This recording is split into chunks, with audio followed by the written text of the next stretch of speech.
we don't get into from here. Don't get into the local response. You know, all disasters are local. If you're in any kind of a hurricane, tornado, anything like that, if you've been affected by it, it's the worst that you've ever dealt with.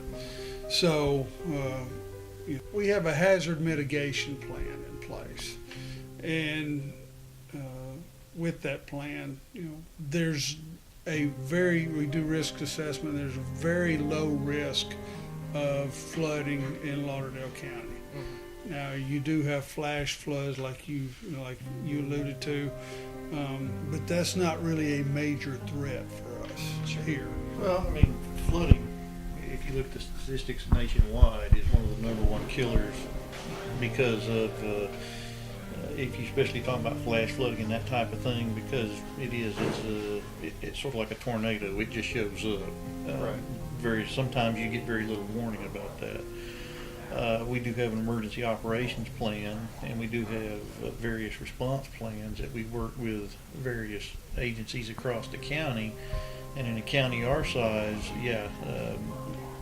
it could be perfectly fine in Waterloo, and over in Rogersville, we're looking at flash flooding, tornadoes, whatever. And that's part of the issue we have in this county is because of the size. The way that the river flows here, you have Florence sits on high ground above the river. Typically when the Tennessee River floods, you're going to have places like McFarland Park that's going to flood. It's in an area that damage will be minimal. You'll have the port is right there. The port is a little bit higher than McFarland Park. So, but it's where it can sustain flood.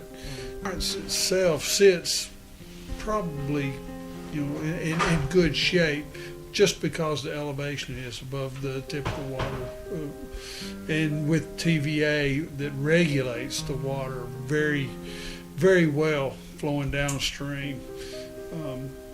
Typically, we wouldn't have major problems with that.